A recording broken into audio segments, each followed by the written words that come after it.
morning, everyone. Welcome back to iteach Live, our daily web series where iteach focuses on a conversation with teachers and administrators across the nation to hear about how they are doing in the classroom or currently out of the classroom, given the current COVID-19. So this morning, I just want to welcome a former candidate of iteach Louisiana, Zealon Solomon. Good morning, Zealon. Good morning, Andrew. How are you doing this morning? I'm doing well. I'm doing well. How's the transition been to being at home and not in the classroom? It's nice to be at home. I miss the classroom. I know we're going to talk some more about it, but it's different. It's one of those things you think won't happen, but we're making the most of it right now. We are making the most of it. You know, it seems to be a recurring theme amongst a lot of teachers is just the resilience of, hey, it is what it is. Let's attack it and still continue teaching. So your mindset, I think, is reflective of a lot of other teachers that I've talked to as well. Good. So Zealon, let's just start with a little bit of background. So tell me about what your history is and how you kind of got to the realization that you want to be a teacher. So I have quite the path to becoming a teacher. I have a law degree from LSU. My second year during law school, I pretty much decided that I wanted to focus on education and not law. So doing some substitute teaching, and then after I graduated, I ended up going back to my hometown and teaching at my home school. And I just happened to come across iteach on an advertisement one day, and the program worked great. It worked great for my schedule. I was teaching and I was coaching a tennis team at the same time. So having the flexibility of the program and getting the one-on-one training, that helped as well. I am now in my 7th year of teaching. I'm currently at Iberville STEM Academy in Rosedale, Louisiana. I've gone from being a math teacher for 6 years to teaching 5 different history classes. I teach Louisiana history, world geography, US history, and a speech class. That's a lot of preps. It's quite the experience. It's fun. I love it. I enjoy it. And my wife is a teacher as well. We actually work on the same campus. Oh, fantastic. She's an elementary school teacher and I am at the high school. So it's been quite the path, and I've enjoyed it every step of the way.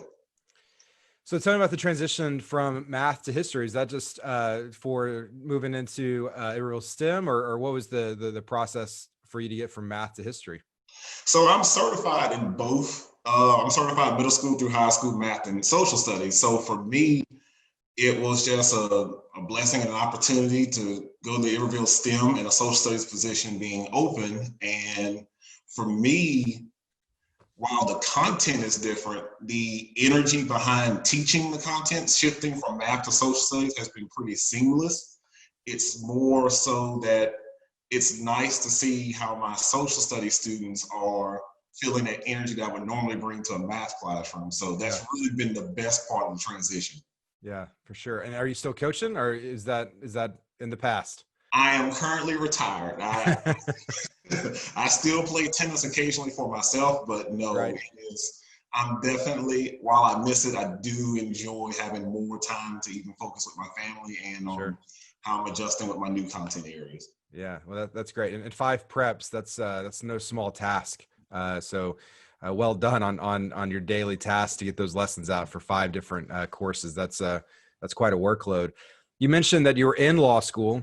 Second year, you decide education's more of my path. I want to hear more about that realization because it is a pretty big shift and commitment change from law school, which just to get into law school and LSU law, I mean, that's a feat to switch over to education. Did you have an epiphany, or tell me about how that came about?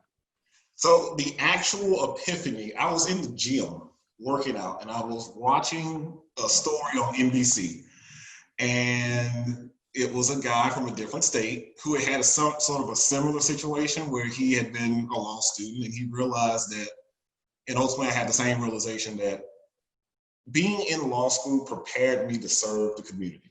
It's been same throughout my entire life. So for me to take the skills that I was using and utilizing within law school and applying it to education, just seeing how it would be a big shift in the long run, but it's a pretty seamless transition. in terms of communicating with students, to make sure clarity is sought after, being consistent, having a strong presence, being a role model in a way beyond just wearing a suit and tie in the courtroom or doing the legal side of the world, bringing all those skills to a classroom. So for me, even in making the shift and starting with some substitute teaching, I quickly realized that there's that aspiration, that look for someone who cares, someone who is willing to dig deep with them and just dive into the content, be that support system, be that consistent presence. So for me, even though it was a big career change, just in what I was doing, the service aspect, that made, for me, it just justified even more making that decision. Yeah, that's great to relate the skills that you would have learned in law school or even your undergrad into the classroom. I think one of the underappreciated aspects of teachers is the background and the perspective that they bring personally into the classroom. And I think that's what can energize the classroom and make the classroom a lot more relevant when you can bring in your own background, your own skills and training. Because I think on the surface, law school and the training of law might not necessarily translate to the classroom, but it sounds to me like you've been able to take some of those skills of clarity and the ability to articulate well and bring those into the classroom, which is fantastic. And I think that enriches your classroom all the same. Absolutely. I mean, it's been, even from in the history standpoint, some of the topics that we cover, it's, for me, so the student population that I serve, it's a heavily rural, heavily low income part of Louisiana. So if I use my 8th graders for an example, we cover sharecropping in Louisiana. Okay. And most of my students, they have grandparents or great grandparents who were sharecroppers at some point in their life. So we're able to clearly communicate, not just here's a chapter out of this volume on the history of sharecropping. We have students who are able to reach back to their grandparents, to their older family members, to say, hey, this is what I heard you tell me when I was like 2 or 3 years old. Now that I'm in school, I know what you're talking about. And the same thing's true whether it's world history or world geography or even in math.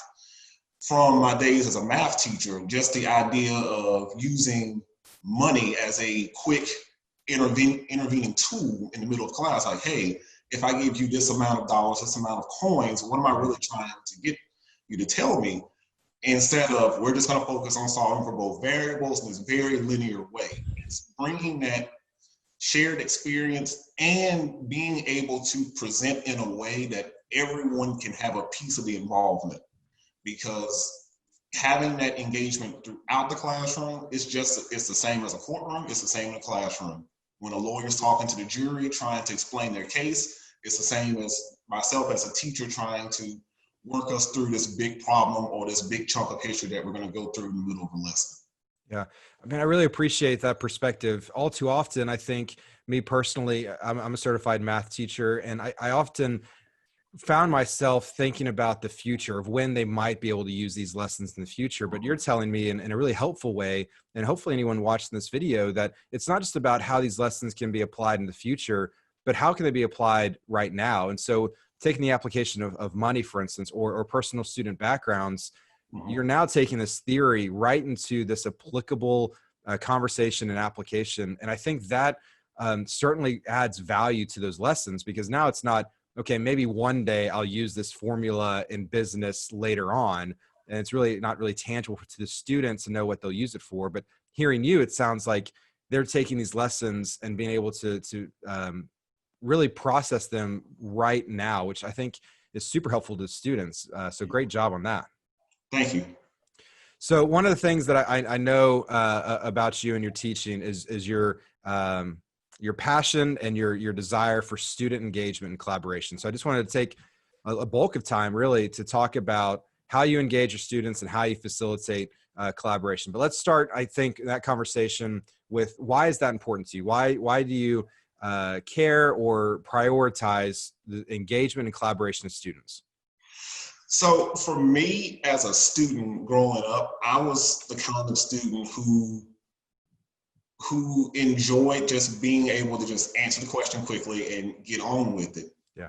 But when I first started teaching, I quickly realized that doesn't work for everybody. And for me, engagement across the classroom, it makes a lesson flow. I know that sounds like an oversimplification. When I was looking at my notes that I was thinking about for this interview today, I remembered something that our superintendent at my new district was started at the start of the year, talking about act for impact. And it's the same thing that has to be true in a classroom on a daily basis. So as a social studies teacher, one of my big pushes is investigation. Like, we are investigators of history. Our students, we're a STEM academy, so most of my students already have the built-in inquiry skills. They're used to investigating problems. So from a social studies standpoint, I want to be able and have my students be able to investigate what's going on. Like, let's look at what we are looking at. Let us take the time, let's parse out. Sure, I could hand you, here's the 14th Amendment to the US Constitution. Okay, that's the 14th Amendment. But let's take a moment, let's trace some events, and let's see why this really set up. Let's take that critical focus. And it's not in a way where it's just a dry presentation. It's, I want the kid in the back to be just as active as the kid in the front. Sure.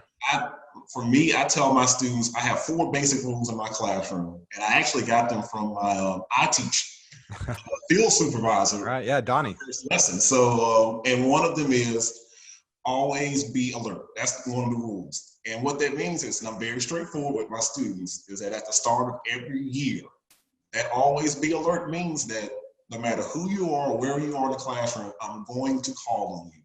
Not to embarrass you, but because I want you to have a piece of what we're doing. Yeah. And I'll tell them, like, I'm a heavy sweater at times. I admit that freely, as a teacher.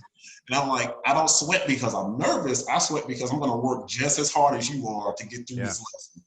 And it's amazing for me to see how kids, they feel that comfort zone. Because again, it goes back to that consistency piece. Because once students are in a consistent environment, they're willing to engage.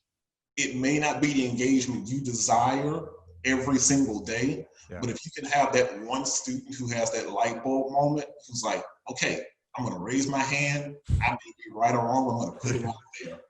And the fact that that student is willing to do it, and then they have the peer respect of their classmates to actually do it, that makes a lesson worth going. Whether the topic is the Pythagorean theorem or coronavirus, the source of coronavirus within, or other viruses within the world and American history, or whatever the topic may be, that engagement piece, the willingness to, as a student, to put themselves out there, and as a teacher to be able to facilitate the putting of themselves out there, that makes a lesson worthwhile. Yeah. Well, you kind of teed me up here, so I got to ask, what are the other 3 rules of your classroom? Always be prepared. Okay. Always be on time, and have respect for each other. Gotcha. Yeah. Those are all 4 great rules. And what I'm going to do is in the comments section, I'm going to reiterate those. I'm going to type those out in our YouTube channel and Facebook so people can have the go-to Zealon 4 rules of the classroom. I think those are good, quick points.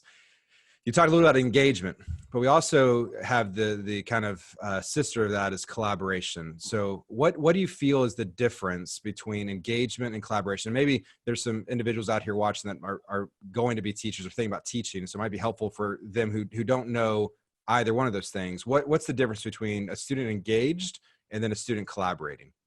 So the student engagement piece, we kind of just went into a little detail on, but the student collaboration is connected to it. They're not disconnected from each other. The collaboration piece, it's sort of that where students are willing to work with each other and work with the teacher. It's almost, I had a professor once explain it as a facilitation. Like, it's a shift where students themselves are willing to work with each other, but they're also willing to have that facilitative relationship with each other. Whereas the assignment of roles in a group, or someone who's willing to give feedback to their peer. That collaboration piece is not just from me growing up as, okay, I need 4 of you to work on this project, and I know as a teacher that only one of you is actually going to do the work, and the other 3 are going to stand up at the front. Right. You know, that collaboration piece is really, okay, we're in this together. So we all have to have this piece. So the pieces may not be the same, but we're working to a common goal. For me, it brings me back to my coaching days. I used to coach doubles for tennis. It's my favorite event in tennis to coach. And you have 2-on-2. You have two partners working together against two other people. And there are times where one partner will be more in front than the other or more dominant than the other, but they're still working together on that common goal. Right. Same relationship in the classroom. It's not just 4 people thrown together or 3 people thrown together. It's a group of students who are in a safe environment, who are in a consistent environment, who are willing to back to engaging with each other, because once they're engaging, the working together will happen naturally, and then eventually the common goal will be reached. Yeah, and it sounds like one of the ways those two things support each other, and just hearing you speak about engagement and collaboration is, you're right. I think traditionally teachers think collaboration is group work, right? Let's get them to just collaborate. But what you're speaking about, which supports engagement so well, is that it sounds to me, correct me if I'm misreading this, but it sounds to me like collaboration also can help a student build confidence. You talked about raising their hand, whether they're right or wrong.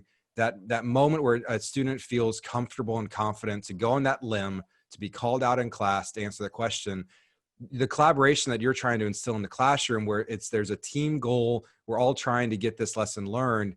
I think that allows, and maybe you can tell me if you've seen this in your classroom, students the confidence and just the comfort level to know that their peers are also going towards the same goal, and hopefully encourage other students to raise their hand and take that leap of faith to be, further engaged. Absolutely. I mean, that is very precise. The piece I will add to would just be an example. So I teach 8th through 12th grade, and I'm thinking back to a lesson from the start of this year with my 8th graders in Louisiana history, and we were discussing the War of 1812. Okay. And the Battle of New Orleans, which is a big event in American history. And I had this kid, this is about the 6th week of the school year. And I had this one student who hadn't said a word the entire school year. So I had this quick little jigsaw activity. Here's 3 paragraphs. We're just going to chunk it up. And I want you to annotate on the side, working in groups, and then we're going to share out loud. So when we came back as a big class, as a whole group class, this one student who hadn't spoken the entire year raises his hand. I'm like, oh, he's probably about to ask to go to the bathroom, which I'm going to say no, because we're about to end class. And he's like, Mr. Solomon, I haven't really said anything this year, but here's what I know about the Battle of New Orleans. And I'm like, oh, and for 5 minutes, like he's sharing everything he knows in Battle of New Orleans. And then his classmates, they start asking questions, which I hadn't even planned for that part of the task. And they're like, oh, how do you know this? I'm like, how haven't you said anything about this? And for me, that's when I realized, like, okay, collaboration, he was talking with his peers. From walking around the classroom, he was talking with the group he was working with. But for me, seeing him just be willing to take that first step, it's not just that, oh, he was just waiting for this moment. It was working with his group, and then boom, he's in there. And I think for me, seeing those moments help to build. It's momentum. Once the engagement starts, the collaboration comes next. And then after that, it's motivation and communication. It's everything goes worthwhile. It all works together.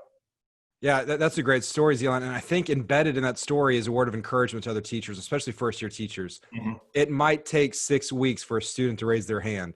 If it doesn't happen the first week or 2 weeks, you still got to stay persistent, because they are learning. You are, teaching them, but it might take 6 weeks for them to kind of blossom in that way. And usually when they do, in my experience, it's a big kind of light bulb aha moment for the teacher and the student when that finally happens. It's really rewarding. Yes, it is. It is. So one of the things I wanted to ask you about engagement is, you talked about just the measurable activity of raising their hand or calling on them. Do you use any other tactics or strategies to measure student engagement, to kind of self-reflect on how you're doing or how the student population is being engaged? So one thing at the academy, like for where I am, we're big on Kagan strategies. We are big on the Kagan strategies of engagement. But beyond those, for me, I like to take time when I build a lesson, like it can be 1 or 2 minutes where we sort of just have, especially with my high school students, where it's, okay, sort of how are we doing? Like, how was today? How are we doing? Like, are we good? Are we okay? Do we need to look back? And it's quick and in the moment, because you want students to always be willing. Feedback's important.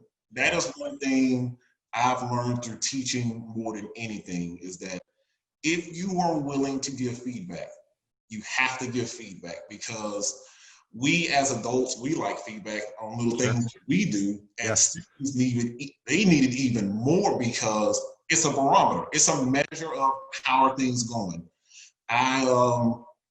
When you asked me that question, I had an iteach. I had a flashback. I was giving a lesson. I was delivering a lesson on Pythagorean. I'm going way back with this one. I was giving a lesson on Pythagorean triples. Okay.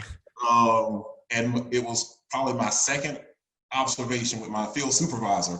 And it was I had planned out. I had notes, I had examples. I had this pre-drafted. I just was like, this is going to be great. Like, they're going to be into it. And no one said a single word for the entire minutes of the class. And my field supervisor, he came up to me, he was like, Mr. Solomon, you are a smart man. I believe in you. But if they don't believe in you and they don't have a piece of this process, it doesn't matter how well you present the lesson. If the team doesn't buy in, he was a former football coach. Yeah. If the team doesn't buy in, the strategy is not going to matter. Yeah. And that's the big thing for me with feedback, is that, okay, it's not just, hey, here's your test. I wrote a few notes on it, look over it, and try to make a change. It's, you want that back and forth. I want my students to be willing to assess each other and assess me, and me assess them. It's triangulation. It's a feedback triangle, if you want to call it that. Yeah. That's how we're going to measure engagement. It doesn't have to be this, it can be a Google form. It could be any simple way of measuring, but the biggest piece of all is that giving the feedback itself. That's how we're going to know if we're actually engaging, or if we're actually collaborating, or we're actually motivating students to give their best. So that's a great way to measure engagement. And it seems like you have a lot of different strategies kind of at your hip to use.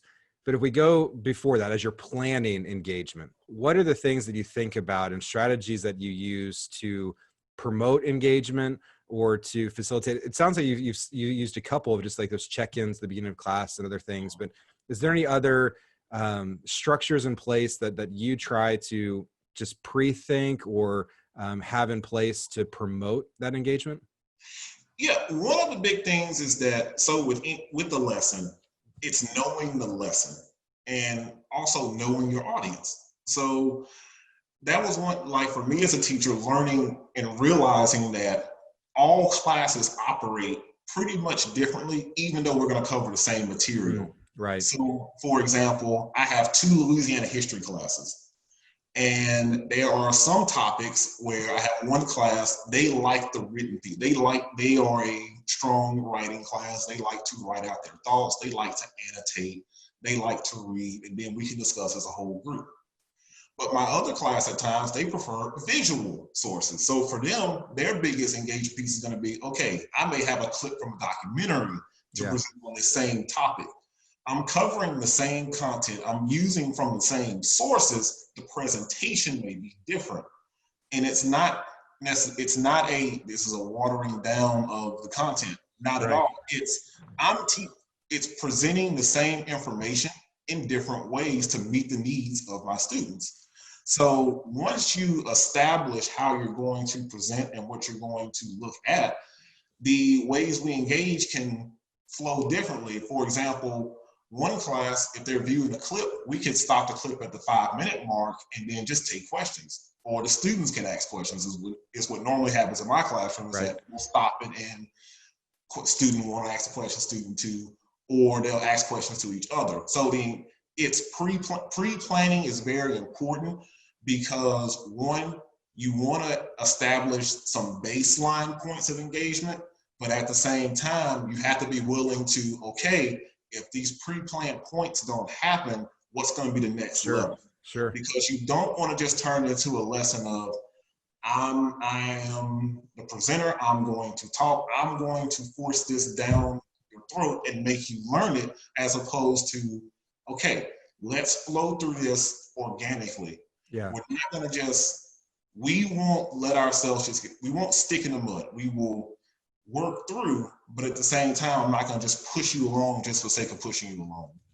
Well, it seems like that extra effort to individualize your lessons is actually, I would think, it would be paying you benefits in the long run, because it's setting up for that student engagement and collaboration, which then allows for more questions to be confidently asked in the class. And so there might be some upfront work to kind of spur that on. But I think as the school year goes on, your students will learn the patterns and feel more comfortable in providing, voluntarily that student engagement measurement that you're looking for. Right. And it's even, and you know this from being in the math classroom, it's not always about that day's lessons. If you can set the skills, you're really setting up for what's coming in the year or 2 or 3 down the road.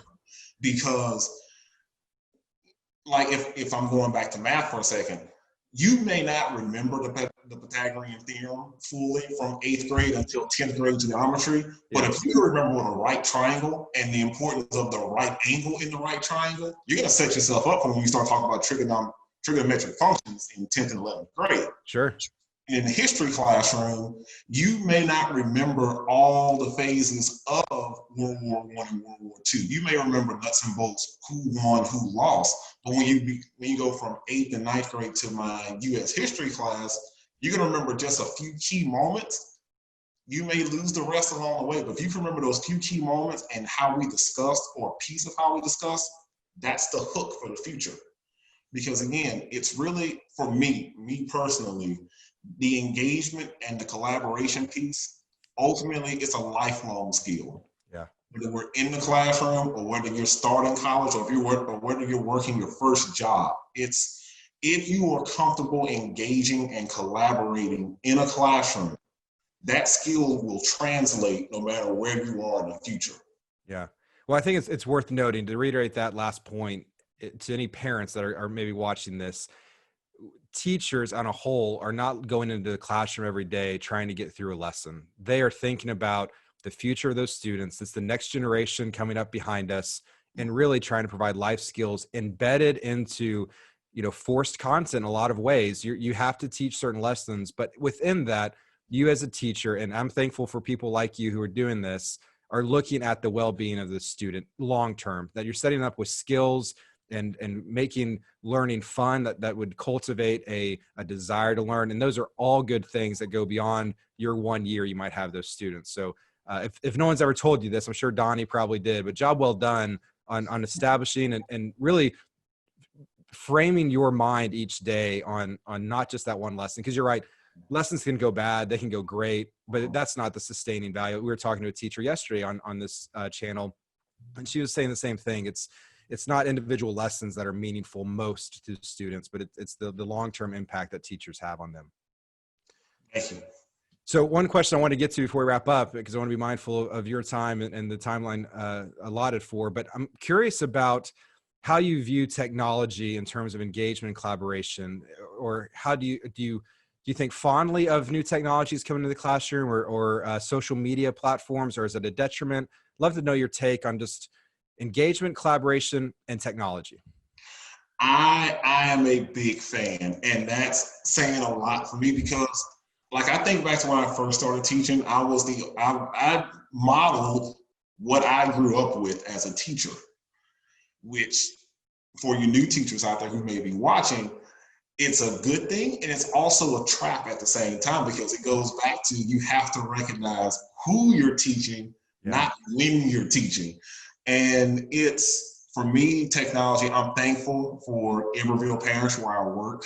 The district has been very proactive in technology. So, for example, even though we are physically away from the classroom, we've had Google Classroom since the start of the year. Oh, wow. Our students, our school is a one-to-one technology school. So we're able to continue, even though we're physically apart, we are virtually able to maintain most of what we do on a daily basis in class. That's great. So the peer-to-peer collaboration and engagement is no longer, we're at the same table with each other, but we're communicating in the comments at the same time, or we're having a Google Meet session.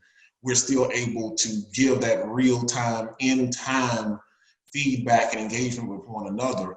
And also, it goes back to being a lifelong skill, because I didn't know what Zoom was until 2 months ago. I knew what Meet was. I didn't know what Zoom was. But if we look at the shift if we think of where we are as a reset in education, I know Ms. Amy talked about it yesterday in her interview. Like, we're essentially in a reset right now. Like, where we go with education moving forward is going to take a lot from what we're doing right now with education. So with our students, with students that I have, the high school students, they will be translating this form of engagement, this form of working together. This will be a big piece of what they will do for the rest of their lives. Sure.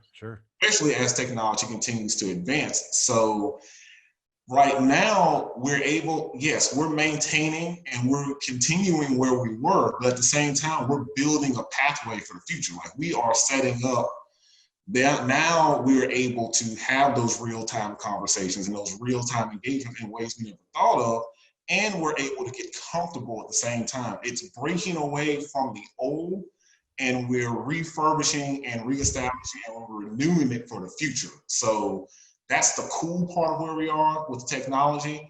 And I think it's a huge part of where we are and what we're going to continue to do.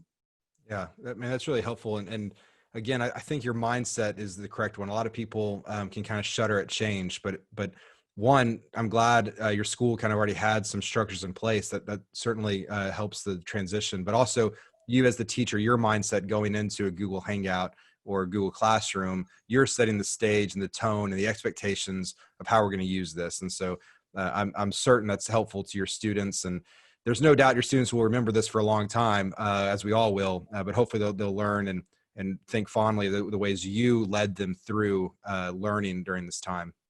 Zealon, we're up against time, but I want to give you the final word here. I want to see what advice you have for anybody out there. Let's think specifically about teachers that are maybe at home going through the same thing you are. Do you have any advice that you can encourage other teachers with? The basic advice is this will pass. This is part of life, but use this time to do some reflection on your practice. Think about those new ways that we can engage the future moving forward. Spend time with your family, make the most of your family time, allow yourself to reestablish the balance as you need to, and most of all, just keep the kids in mind. Like, be consistent, collaborate, engage them, and most of all, you want to keep them motivated, because when this passes, they're back with us, and we don't want to lose the momentum moving forward. Yeah, and that's great, Zealon. Thank you so much for taking half hour of your day to sit down and speak with me. I'm confident the things you've said is going to be helpful to teachers and parents and maybe prospective teachers out there. I wish you the best. Stay healthy out there, and we're looking forward to a more normal fall. Thank you so much, Andrew. Thanks, Zealon.